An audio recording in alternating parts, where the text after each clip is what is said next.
Once upon a time, in the village of Olorunfe, lived a boy named Tunde. He was loved by many and talked more than all of them combined. Tunde talked when he was eating, talked when he was bathing, and once he even talked in his sleep, giving instructions to goats. Aha, Tunde, must your mouth rest only when you sneeze? His mother would say, shaking her head. Despite all this, Tunde was clever and quick witted. If a chicken went missing, he would find it by talking to everyone in the market. If someone dropped their coin in the stream, Tunde would ask questions until it was found. He was smart, funny, and could talk his way into or out of anything. But soon, people stopped laughing. His words were starting to do real harm. First, it was a council leak. The elders were planning to redistribute some of the village land to help struggling farmers. It was still under quiet discussion. Nothing was final, but Tunde overheard the discussion while fetching water near the council hut. He couldn't keep it to himself. That evening, at the palm wine shed, he said loudly, "You people are wasting time. They've already decided who will lose land and who will gain. If your name is not on the list, better go and protest now." By the next morning, villagers were up in arms. Chaos broke out. Suspicion, shouting, matches, and fight followed. The elders had to cancel the plan completely. What could have been a helpful solution was now dead on arrival, and all because of one mouth that didn't pause to think. The next was a criminal escape. The village watchman had quietly tracked down the man behind a string of nighttime theft. They planned to capture him that night without alerting anyone to avoid panic. But Tunde had been nearby when the two guards whispered about their plan. Feeling proud to know what others didn't, he mentioned it to his friends at the market. "Watch out! They are moving on Kunle tonight." Since he's been doing more than just palm tapping. By evening, Kunle was gone, vanished into the forest with his loot. The guards arrived at an empty hut. Another chance for justice ruined. And the last straw was the old woman's fall. There was an old woman named Mama Dupe who sold food in the market. She was kind but poor, barely making enough to feed herself. One day, Tunde overheard her talking to another vendor about ordering a special northern herb to flavor her soup better. But Tunde twisted the story. By evening, he had told nearly half the village. "Mama Dupe is using charms to make people addicted to her food. That is why everyone keeps buying from her." People, people. Mama Dupe is using charms to make people addicted to her food. That's why everyone keeps buying from her. People stopped eating at her stall. Some angry youths even beat her, accusing her of witchcraft. Her pots were smashed, her savings gone, her dignity destroyed. Days later, after a full investigation by the chief's advisors, it turned out that the herb was completely natural, a spice commonly used in the north. "So, it was just pepper leaf?" one man asked, ashamed. But the damage was already done. Mama Dupe never returned to the market. One day, the village chief had had enough. That night, Chief Ajani summoned Tunde to the village square. The air was thick with tension. "You have used your tongue like blade," the chief said. "And now 3 families have bled because of it. I want you to prove that your mouth can take you somewhere useful." "My boy," the chief said, "you are to journey to the distant land of Ireti. There lives Baba Adewale, the oldest man in 7 regions. He holds the secret to peaceful leadership and he owes me a favor. You will go to him. Bring back his wisdom with only your questions. You cannot carry food, money, or gift, only your words. I want you to survive the distant journey with your words. Beg your way through, ask your way through, talk to people. Use your words to survive this journey. The villagers gasped. Even Tunde's mouth went quiet for a whole 5 seconds. Tunde blinked, stunned. But no, no more talk, the chief interrupted. Go and let the journey teach you what your pride would not. Feng smiled. So, you want me to use my biggest weapon? And off he went. And so began Tunde's long road journey. Tunde set off early the next morning, walking confidently only with his slippers, his sweets, and 3 roasted granules. The first place it came to was the village of Ibokun. By nightfall, his dusty feet led him to the gates of Ibokun village. Just as the sun dipped behind the tall baobab trees, a tall, serious-looking gatekeeper stood by the gate. The gatekeeper showed him a note with the inscription, Who are you? I'm Tunde The Talkative, Tunde said proudly, stretching his tired back. I'm on a wisdom mission. My village sent me on a wisdom mission. The gatekeeper winked. Shh! You came at a bad time, boy. Tunde raised the eyebrow. Bad time? The man leaned closer and explained in a whisper. It's the festival of quiet roots. Every year, at this exact time, we remain silent for 3 hours. No talking, no humming, not even a sneeze louder than a chicken's yawn. Why? Tunde shouted back. Again, in whisper, he explained. We believe silence during this time helps our crops listen to the earth and grow stronger. The gatekeeper whispered. His whisper is so low that no other person other than Tunde could hear it. Really? Tunde said, surprised. Even the okra? The gatekeeper glared at him. You've spoken too many times already. But you just, Tunde began. 3 times now. The gatekeeper sighed and shook his head. There is a punishment for each spoken sentence during the festival.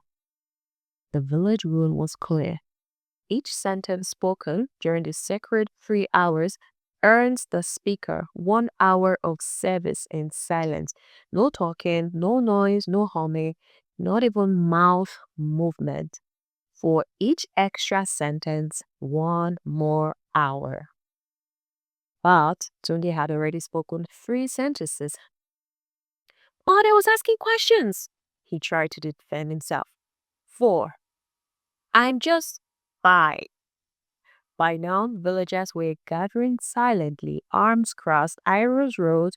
They pointed to a chalkboard by the wall. It read, Silence offenders, cleaning duty, 1 hour per sentence, in silence with supervision. The gatekeeper nodded solemnly. 5 hours, mute cleaning. Before sunrise, Tunde was handed a broom, a watch rag, and a small sign around his neck. I broke the silence, but I am learning. For a full 5 hours, he swept the entire village square, scrubbed the water pots, and even had chased 2 stubborn goats away from the yam barn, all without a single word. Each time he opened his mouth to sigh or grumble, the village kids waved fingers and pointed at the big sign in the square, reminding him not even make hmm. By the end, his arms were sore, his lips were sealed, and for the first time in his life, Tunde understood what silence could be powerful. That evening, as he was leaving, the village elder walked up and whispered, "Did you learn something?" Tunde smiled and simply nodded. With sore arms and quiet mind, Tunde left Ibokun village the next morning.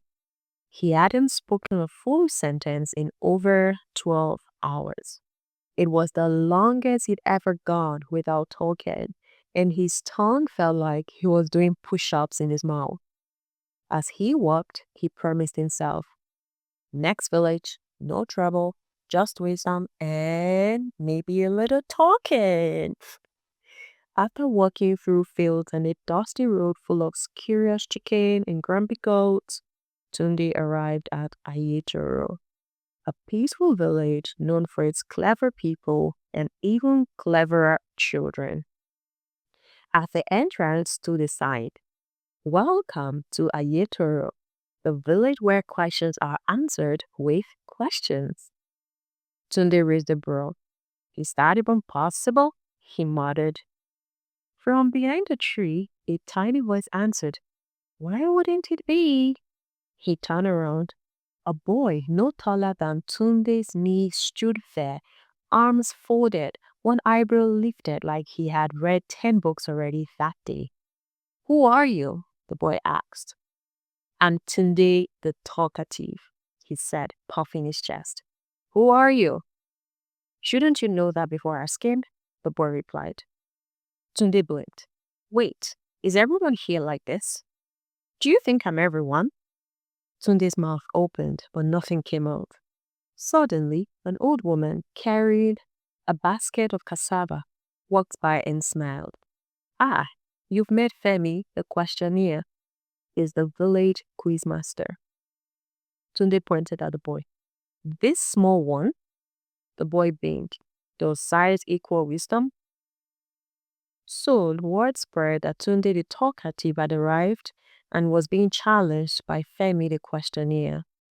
By midday, half the village had gathered in the square under the mango tree. The rules were simple. Tunde would ask any question he liked. Femi must respond with a question. If Femi answers without a question, Tunde wins. If Tunde gets confused or repeats a question, he loses. A carved talking drum sounded and the game began. Tunde grinned. "What is your name?" Femi smirked. "Did you ask that earlier?" Tunde blinked. Okay. Where did you learn to talk like that?" "Where do you think I learned it?" At this point, Tunde scratched his head. "Do you always answer questions with questions?" "Why should I stop now?" The villagers chuckled. Tunde tried again. "What do you want from me?" "Shouldn't you be asking what you want?" "Eh, is that how you people behave?" "How else should we behave?" By now, Tunde's head was spinning like a village ceiling fan. He tried one last time. "Are you doing this to confuse me?" Femi folded his arms. "Is it working?" Tunde threw his hands in the air. "Yes, no, I don't know anymore." The village burst into laughter in claps. The elder stepped forward and placed a kola nut in Femi's hand. "Well done, Femi." "And Tunde, how do you feel?" Tunde sighed, like a goat in a math exam. The elder smiled kindly. "You talk well, son, but sometimes true wisdom comes not from having answers, but from asking the right questions." Tunde nodded, rubbing his forehead. "I think I need to sit down." "Would you like some food?" Femi asked. Tunde looked at him with narrowed eyes. "Is that a trick question?"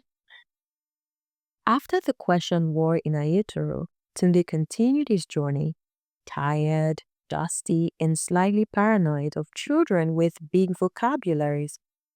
He followed a narrow path that led to the hills, then to the foothills, then to something that definitely felt like a mountain. "I thought wisdom was supposed to be close, not above sea level," he muttered, dragging his slippers up a steep slope. Finally, after hours of climbing, Tunde reached Okeoro, the mountain village. It was silent, not in a creepy way, but in a focused way. People were busy weaving baskets, repairing tools, pounding yam, and sketching planes in the dirt. No one said hi, not even a wave, not even the village children. Tunde cleared his throat.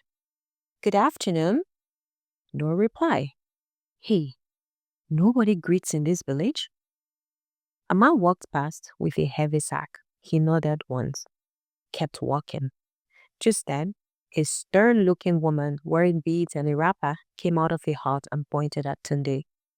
You must be the one they warned us about. Tunde stepped back. Warned? Me? I'm just a humble. She held up a letter, worn, dusty, sealed with palm oil and the village chief's symbol. Tunde is on a wisdom mission, she read aloud. Teach him what silence and action can achieve. Tunde blinked. That old man again.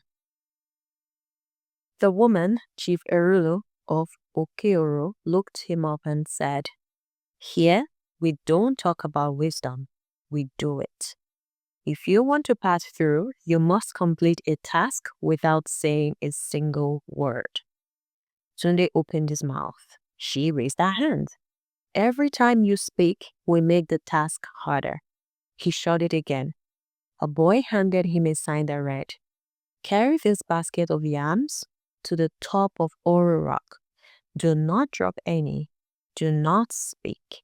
Do not ask for help. Deliver it to the drum stand and return.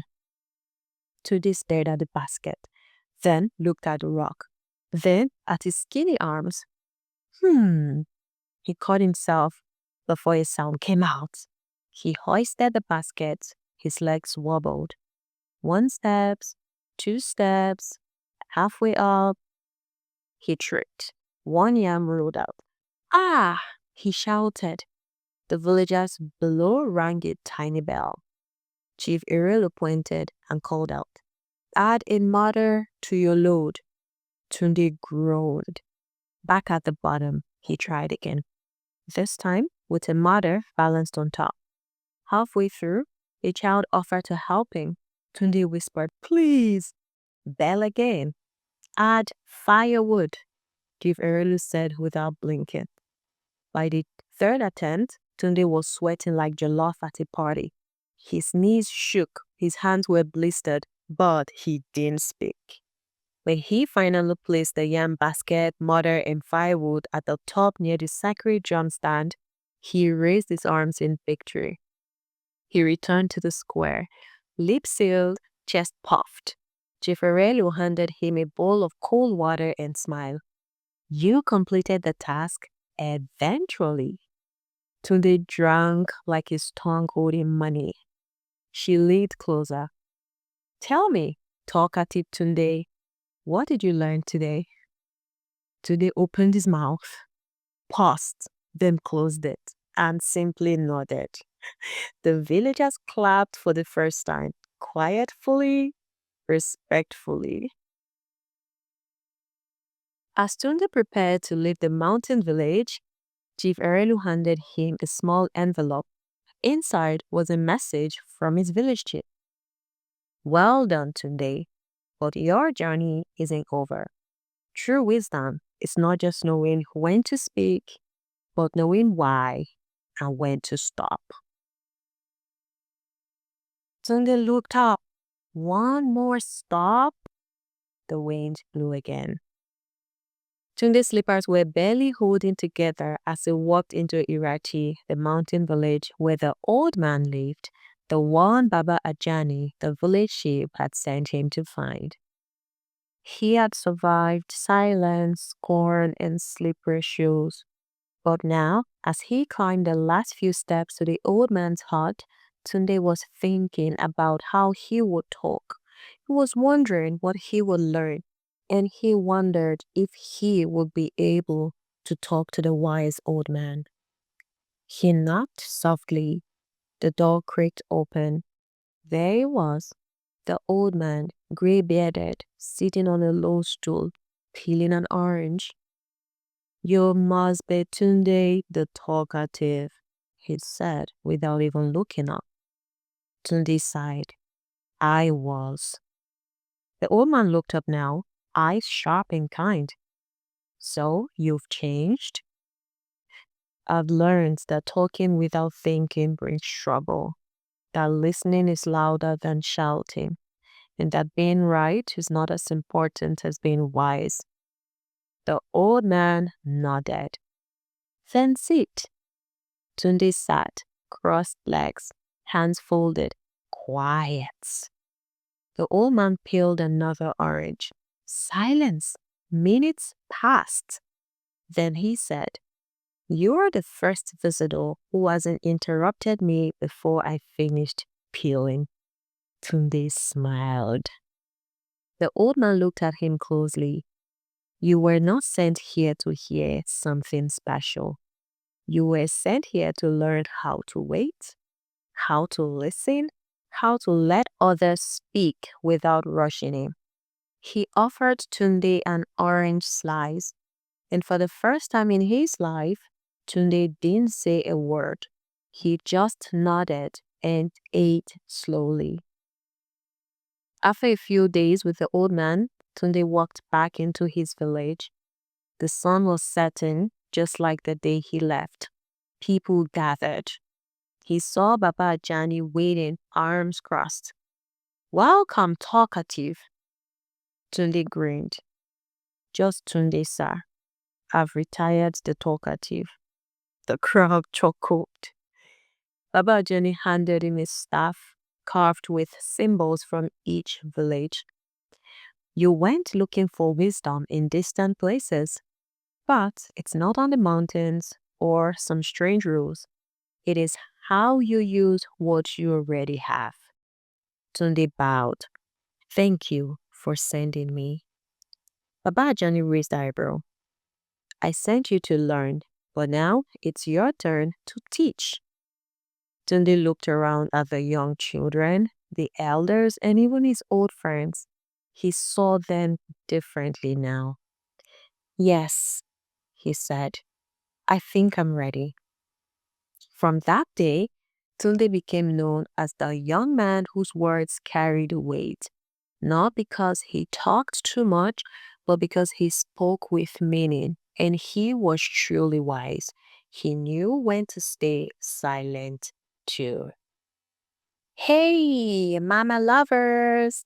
Thank you for listening all the way to the end. Now tell me, which village lesson did you find the hardest or funniest? Do you think Tunde deserved the punishment? What advice would you give Tunde when he returns home?